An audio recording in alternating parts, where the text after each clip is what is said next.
Hi everyone! Nandito na naman po ko at magluluto tayo ng nilagang manok at fried chicken. Ayan guys.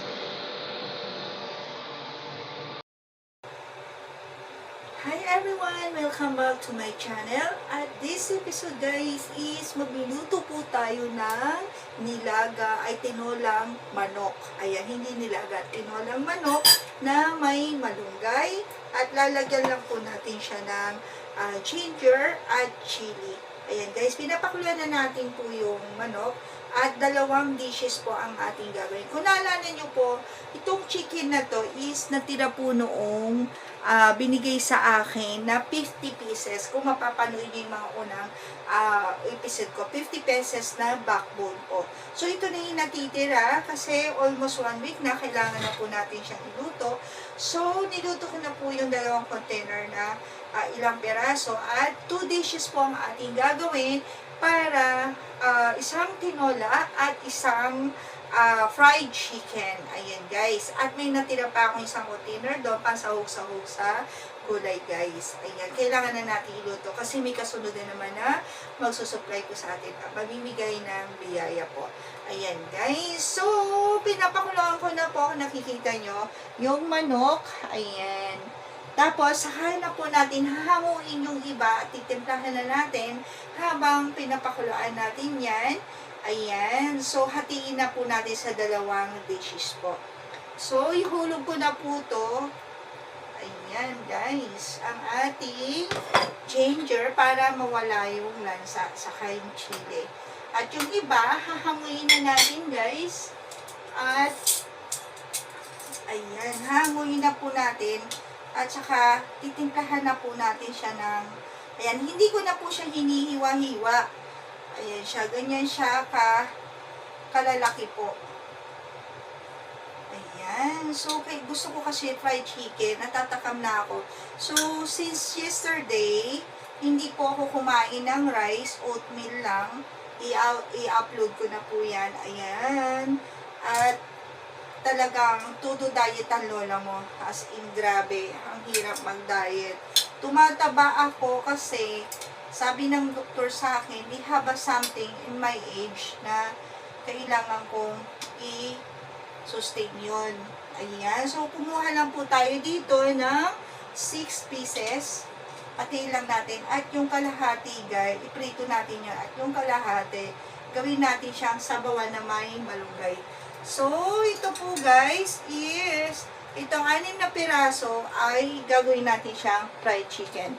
So, titiplahin na po natin to ng flour at paminta at chili at gusto nating spicy fried chicken. Ayan guys. So, dito naman ay, yan, dagdagan pa natin ng isa kasi super dami itong nandito. Ayan. So, masarap to na i-fried chicken guys. Ayan. Tanggalin natin itong maliit. Ayan. Napakadami. Do you imagine guys, na zero budget to at wala tayong ginastos dito. So, basta marunong lang tayo makisama sa kapwa guys. Makipagkapwa-tao, makipagkaibigan. At ayan na sinasabing biyaya. Mayaman ako sa kaibigan. Ayan. So, I have a lot of friends na very kindness. Kagaya nung nagbigay sa akin nito, na ang tagal-tagal na namin, 5 years na isa siyang rescuer na talaga sinishare niya yung blessings niya, hindi lang sa mga hayop, talaga sa mga tao pag walang makain, ayan, nagbibigay po siya. Nagdudonate din po siya, namimili ng mga gamit at kung ano-ano pa. So, this is the last of our backbone. Ayan, very fresh chicken po to guys. So, ang bango-bango pa kasi pinakuluan ko po siya sa ginger. Ayan. So, luto na natin guys. Hintay lang natin kumuluto. At kanina ko pa pinapakuluan to. And then, ihulog na po natin ang ating malunggay leaves. Ayan guys, itutok natin. Saka isunod na natin yung fried chicken. Ayan. So for now, ang aking pinaka-rice is oatmeal lang po guys. Ito kasi para sa heart at para sa blood po natin itong moringa. Yan ang benefits po ng moringa leaves, no? For our heart and for our blood. Ayan guys, sa mga may diabetic, high blood, ayan din po. So yesterday, I ate only vegetables. I start na, this is the second day.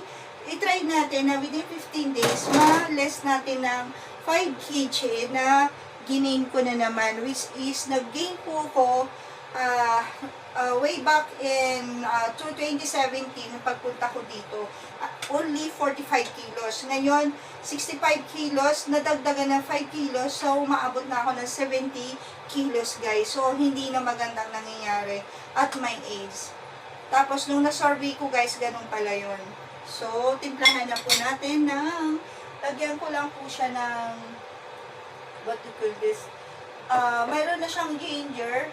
Huwag na natin lagyan ng paminta.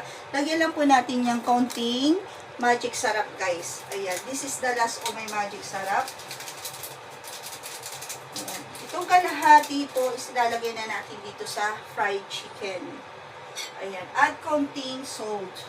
Let's see, tikman muna po natin. Kasi kanina ko pa to pinapakuluan guys. Wala na po akong sibuyas. Kung nakikita, naubusan na po ako ng onion.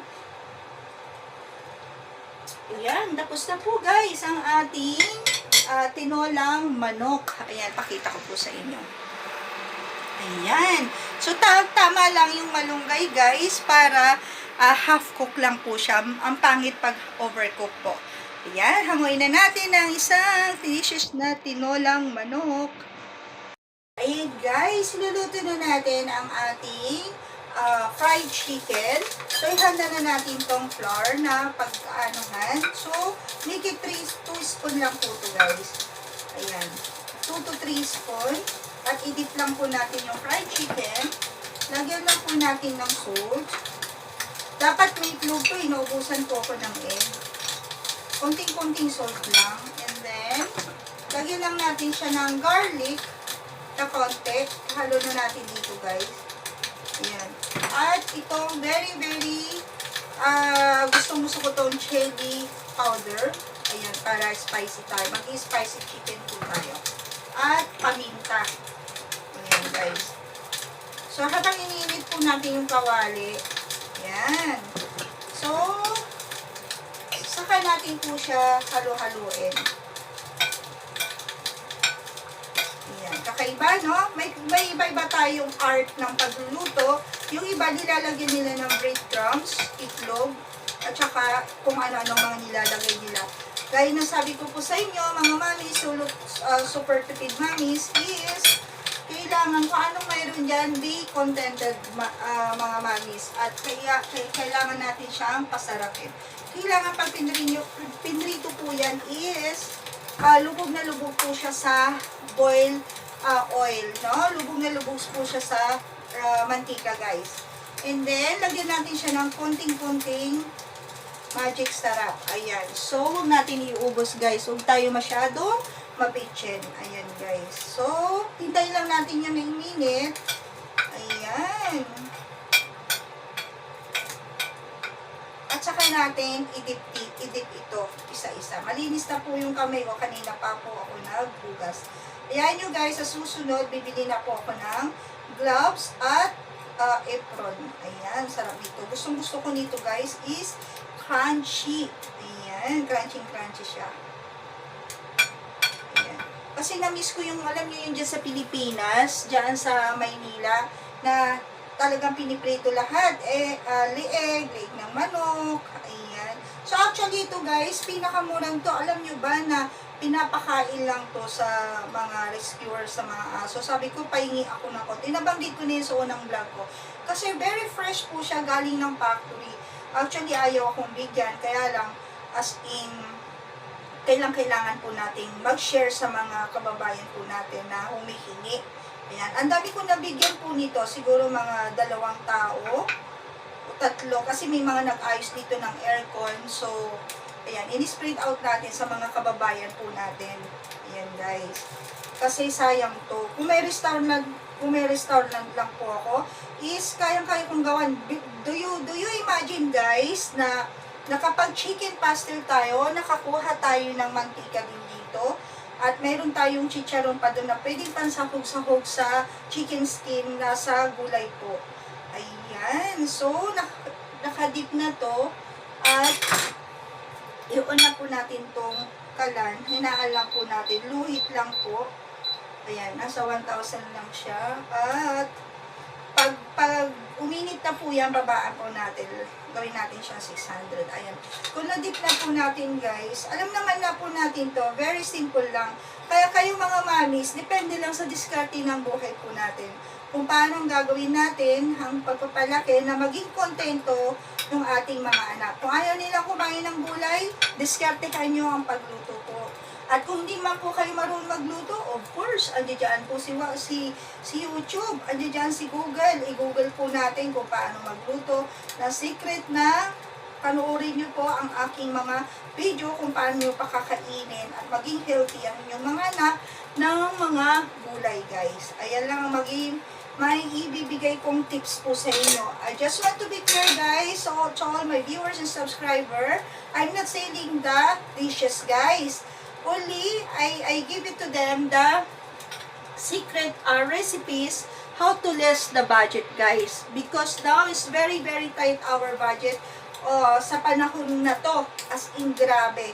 Ayan, ang sarap na amoy ko yung paminta niya guys. So, na-braiding na po natin to. Na-coat na natin ng flour. Saka natin doon ipiprito. Ayan guys. So, I'm lucky may nagregalo sa akin ng tong. Ayan. So, check po natin kung okay na ang ating ito na naman ang ating wala na yung pang measurement ko. Ay, ando doon pala, hindi ko maabot. May pang measurement ako dito ng heat. Ginaganon ko lang. Tapos, alam na natin kung luto na o hindi. Ayan. I think so. Lagyan ko pa kaya ng konting chili. Uy, sarap. Grabe. Yan, guys. Nasa diskarte na po natin yon mga mamis, kung paano natin pasasarapin ang ating niluluto. Ayan. So, yung iba, nilalagyan nila ng mga turmeric, kung ano-ano. Ayan. Sa susunod, guys, magluluto tayo ng magluluto po tayo ng tocino na manok, guys. Tocino, embutido, chicken embutido, or tocino, mga ganyan. Pag may pera na tayo, guys. At pag may budget na tayo. Ayan. Very soon, yes, magtitinda na po ako ng mga chicken pastel. Hinihintay ko lang po yung license na magkaroon tayo ng lisensya para legal po tayo. At pwede na tayo mag-distribute, mag-supply sa mga restaurant. Ayan. So, pero nyo guys, laki ng tinaba ko. Ganito pala, at age na ganito is, ayan, maano pa siya, maano pa. Huwag natin madalhin. Ang sikreto ng pagluluto guys, dapat, lagyan natin, samahan natin ng feelings para sumarap po yung ating kinakain. Dapat, ramdam natin, kasi pag moody ka na nagluluto, pangit yung niluluto mo. Ganon. Papangit yung lasa ng niluluto po natin guys. Totoo po yan. Kasi kung inspired ka na magluto, sobrang sarap. At kung in love ka na magluto, sobrang sarap ng kahinat na ng luto. Kaysa masayang pa, malip over yan, yung ganon guys. So, hintay lang natin kumulong-kumulo. Medyo tumutunog pa. Ayan guys. So, thank you so much sa mga viewers and subscriber na mga nanood at walang sawa na nanonood ng ating munting, very simple, super tipid budget tips, no? Budget meal tips, no? Dito yung mga tips ko lang sa inyo kung paano po kayo makakatipid. How you save your money. So that's why they have a price there. I'm not selling the food, the dishes, guys. I give it to them, to all solo parents. I will give it to them the tips, no, how to less budget, how to save the budget, guys. Ayan. So, magkwentuhan muna tayo. Ayan, medyo nauutal lang lola mo sa English. Grabe. As in, nahihirapan na po talaga ako. Ito na yung sinasabi nila, Madam Zainab. Ang hirap mag-English at nila, Madam Ibana. Natatawa ako pag napanood ko yun. Ayan. So, kailangan to, guys, lubog sa mantika para po masarap po siya. Ayan, dapat mag-golden brown po. Ayan. Pakita ko po sa inyo after po nito maluto. Ayan, so tatlo muna. So, kailangan guys, pagka prito nyo, sa mga expert na chef, sa mga restaurant, ang ginagawa nila, piniprito nila after hanguin, papalamigin nila, and then iluluto po ulit. Ganyan. Tikman na po natin ang ating sabaw. Ayan. Ito yung tinulang manok. Hindi na ako kakain ng manok dito kasi titikman po natin itong fried chicken. Ayan, tikman na tapon guys. Ayan, tikman po natin isa-isa habang nagpiprito tayo doon. So, tikman muna natin ito guys. Ang sarap. Sobrang sarap guys, sobra.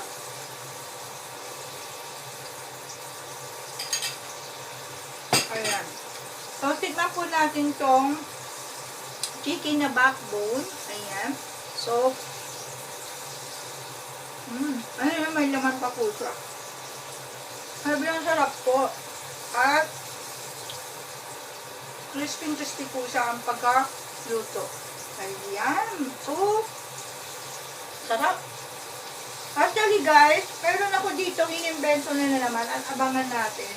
Sabi kong gano'n, abangan nyo yan guys ang aking pa-surprise on. May na-invento ako dito na niluto ko.